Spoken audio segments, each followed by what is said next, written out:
Buongiorno tutti, aujourd'hui une nouvelle canalisation qui va être très intense puisqu'elle est en lien direct avec deux fortes vibrations. La première, celle du portail du 9-9, portail énergétique très puissant. Et la seconde avec la pleine lune du 10 septembre. Autant vous dire que ça va fortement secouer.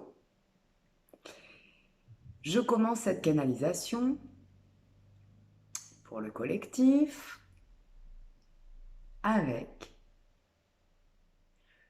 une intense sensation de fatigue. Et ouais, beaucoup viennent de rentrer de vacances, d'autres n'en ont pas eu. Ce qu'il en est aujourd'hui, c'est que beaucoup de personnes ressentent une fatigue intense, physique, émotionnelle, mentale et de ce fait énergétique. Pourquoi? Eh bien parce que tout ce qui n'a pas été, j'entends remettre les niveaux comme dans une voiture, tout ce qui n'a pas été vu, reconnu, accepté, digéré, remonte à la surface. Et comment tout cela remonte à la surface, puisque souvent nous faisons l'autruche? Eh bien, par le corps, par les émotions et par un mental qui tourne et qui nous épuise. Donc effectivement,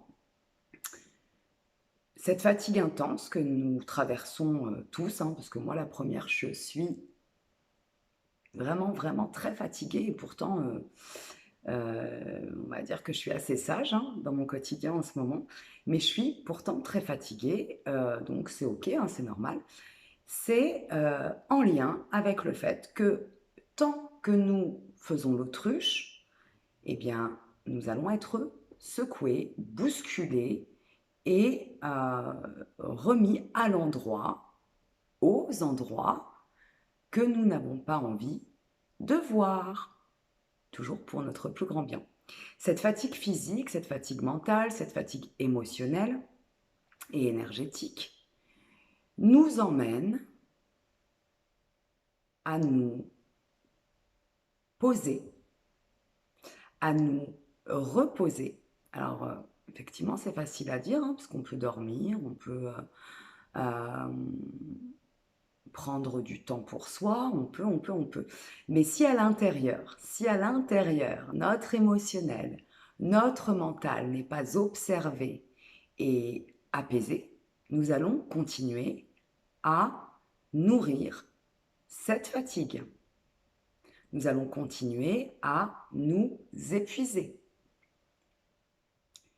Aujourd'hui, avec ces énergies de transmutation, de transformation de la pleine lune et de ce portail du 9-9, il serait souhaitable de mettre de côté toute activité, toute relation, tout hobby, j'entends superficiel, pour pouvoir prendre ce temps-là pour faire des choses qui nous nourrissent ou ne rien faire du tout.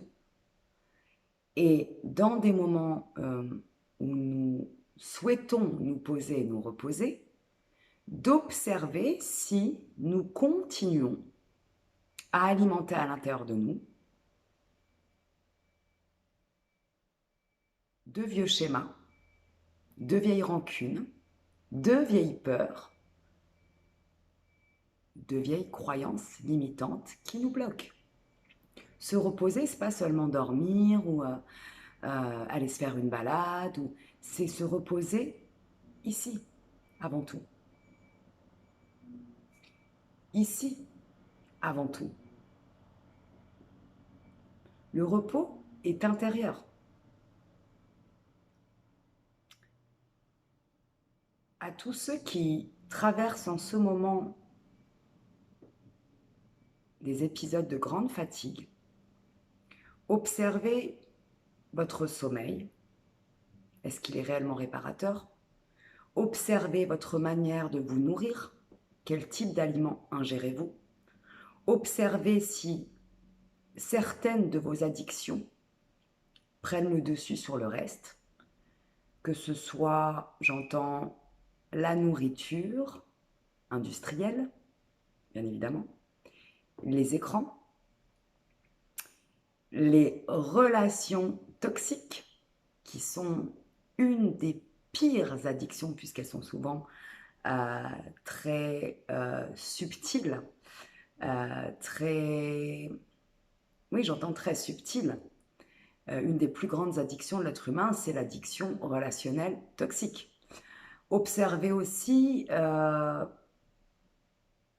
donc j'en reviens aux addictions. Les addictions, est-ce qu'elles prennent beaucoup d'espace dans votre quotidien? Donc ça peut être aussi la cigarette, le café, les médicaments, les opioïdes, les drogues douces et les drogues dures.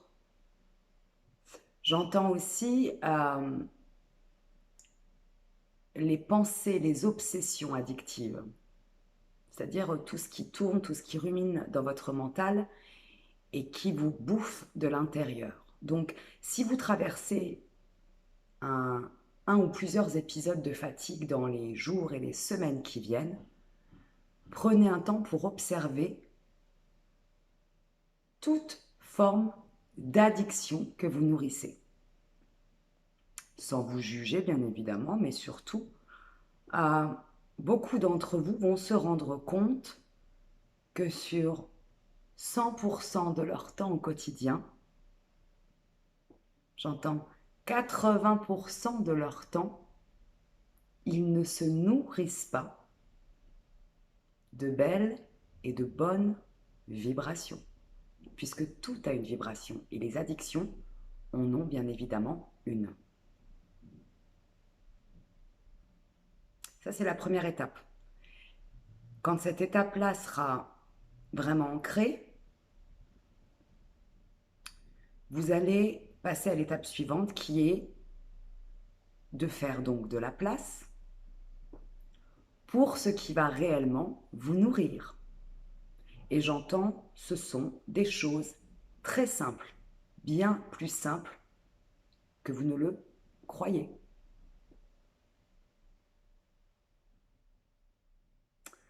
Voilà, au niveau de la fatigue du collectif, j'y reviendrai peut-être dans une prochaine guidance, bien évidemment, mais en tout cas, aujourd'hui, c'est ce qu'on me donnait comme message.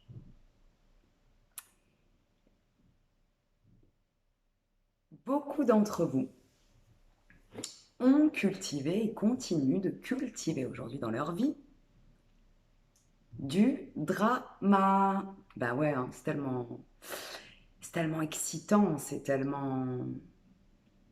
L'addiction à la douleur, à la souffrance, c'est quelque chose que beaucoup connaissent, beaucoup d'êtres humains connaissent, puisqu'on leur a appris à vivre dans le drama. Et j'entends que le drama, eh ben, c'est terminé. C'est finito. Pour certains, bien évidemment, après, chacun a son libre arbitre, hein, si vous voulez continuer à souffrir, si vous aimez la douleur. Les relations SM, il n'y a aucun problème, hein, chacun fait ce qu'il veut. Mais j'entends que c'est le moment de se libérer, en fait, de toute cette dramaturgie de vie qui a été cultivée, qui a été euh, même aimée, j'entends même aimée, c'est ok, hein, qui a été un espèce de vecteur pour croire que l'on était vivant. Parce qu'il faut savoir que le drama, dans les relations, dans les expériences de la vie, c'est aussi une forme d'addiction. Et pourquoi c'est addictif? Parce qu'en fait, ça fait croire à notre ego qu'il est vivant. Et que finalement, lorsque nous rencontrons des relations, des expériences euh, plus légères, plus sereines, plus paisibles, nous pensons qu'elles sont fausses. Puisque nous avons toujours été, nous avons toujours vécu, nourri et cultivé des expériences dramatiques, des expériences qui nous faisaient croire que nous étions vivants.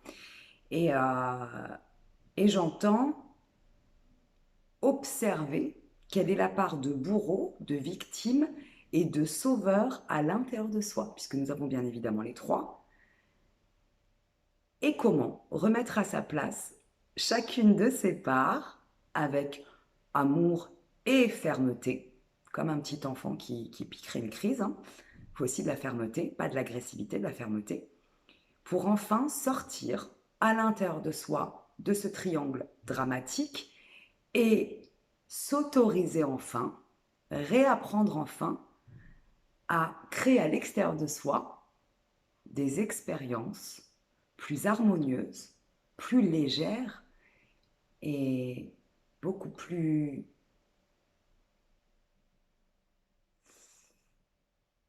douces, beaucoup plus sereines. Pourquoi est-ce que je connecte le drama à une addiction? Parce que comme quelqu'un qui va être addict à une drogue dure, quelle qu'elle soit, au début c'est fun et c'est amusant, et puis au bout d'un moment il va falloir de plus en plus de doses pour avoir le même effet jusqu'au moment où il n'y a plus d'effet. C'est-à-dire qu'au bout d'un moment, le piège c'est que nous sommes accros à un produit, à une substance, à une manière de relationner qui n'a plus aucun effet sur nous. Et malheureusement, nous en voulons, de manière très inconsciente, souvent, toujours plus, alors que l'effet le plus vicieux de ces addictions est l'autodestruction. Donc, ces énergies nous poussent aussi, avec beaucoup d'amour et d'intensité, à mettre en lumière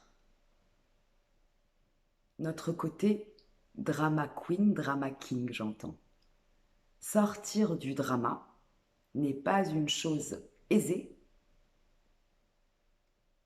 mais pour beaucoup d'entre vous, vous allez, après la période de sevrage, puisqu'il faut aussi une période de sevrage pour sortir d'expériences dramatiques, on y est fortement accro, malheureusement, vous allez sentir une putain de profonde libération et vous allez pouvoir enfin vivre et ne plus survivre. Il faut savoir que les relations dramatiques ne sont qu'une façon de nous faire croire que nous sommes réels, que nous sommes vivants, que nous sommes importants. Et surtout, c'est une manière de survivre qui est directement liée à notre partie égotique. Ok. Euh,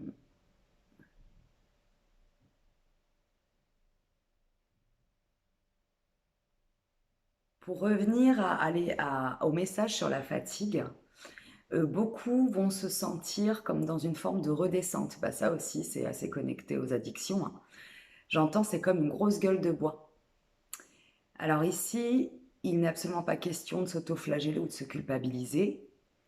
Cette redescente, c'est une redescente énergétique qui nous permet de purger tous les vieux schémas, les vieux comportements, les vieilles illusions, les vieilles croyances qui n'ont pas voulu être vues ou qui ont été vues mais qui n'ont pas encore été reconnues et j'entends acceptées et digérées.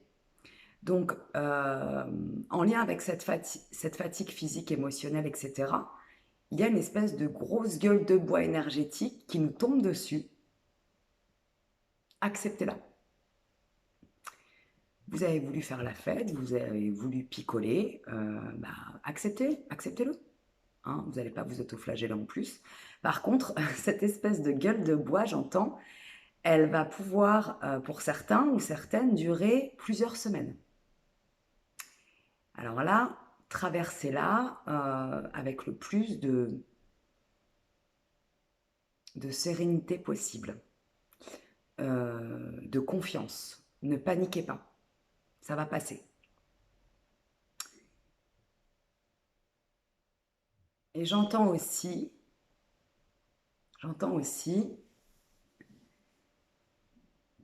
que tant que vous chercherez à être aimé, à être reconnu, vous ne pourrez pas goûter à l'amour et vous ne pourrez pas goûter à la reconnaissance. La seule personne qui doit pleinement vous aimer pour qui vous êtes, c'est vous-même. La seule personne qui peut réellement vous reconnaître, c'est vous-même. Et à partir du moment où vous allez ancrer cette vibration d'amour et de reconnaissance de soi en vous, alors attention quand je parle d'amour, hein, ça ne veut pas dire que ça va être tous les jours le monde des bisounours. Hein. S'aimer, ça veut dire s'aimer quand on se sent beau et quand on se sent moche. Hein. S'aimer, le vrai amour, c'est ça. Donc ça veut dire qu'à partir du moment où vous allez ancrer cette vibration d'amour et de reconnaissance de vous-même de manière constante, disciplinée et pérenne, vous allez forcément en miroir attirer à vous des gens qui vont vous reconnaître et vous aimer réellement pour qui vous êtes. Et plus pour ce que vous avez, plus pour ce que vous faites, plus pour une image sociale ou superficielle, vous allez enfin pouvoir vous entourer de personnes en miroir qui vont vous aimer réellement, dans votre ombre et dans votre lumière. Mais arrêtez de vous plaindre. J'entends arrêter de vous plaindre d'être rejeté, d'être humilié, d'être trahi, d'être manipulé. Si au quotidien, vous vous humiliez, vous vous trahissez, vous vous manipulez, vous ne vous écoutez pas, voilà, arrêtez de vous plaindre. Moi, ça me fait rire. Ça me fait rire parce que ça me parle aussi et que je trouve ça hyper intéressant. Et vraiment, quand vous vous rendez compte que l'autre n'est qu'un miroir, alors attention, je ne suis pas en train de dire qu'il faut accepter tout et n'importe quoi dans sa vie. Hein.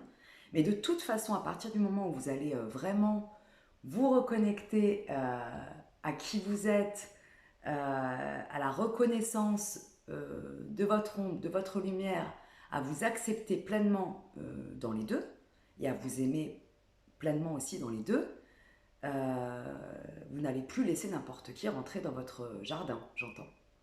Piétiner vos plantes, arracher les branches de vos arbres. De toute façon, en général, quand on est dans cette énergie-là, ces personnes-là n'osent même pas passer le portail. Elles restent à distance, puisque une chose est sûre, et je terminerai là-dessus, c'est que la lumière attire les parasites, mais lorsqu'elle est pleinement pureté, lorsqu'elle est pleinement ancrée en soi, lorsqu'elle est pleinement honorée, elle brûle les vampires. Mais écoutez, aujourd'hui, moi je me suis trouvée plutôt, je sais pas, il y a une espèce de vibes de joie. Je vous conseillerais aussi de la cultiver parce que je pense qu'au-delà de tout ce qu'il y a à mettre en lumière, tout ce qu'il y a à libérer, tout ce qu'il y a, j'ai envie de dire, à expanser en soi, il est toujours important de garder cette joie de vivre, euh, cette bienveillance vis-à-vis de soi et vis-à-vis des autres, et surtout d'en rire, puisque l'énergie du rire nous permet de dissoudre toute forme aussi, je dirais, de drama. Une belle pleine lune à vous, un magnifique portail du 9-9 et je vous dis à très très vite. Je vous embrasse bien fort. Ciao ciao.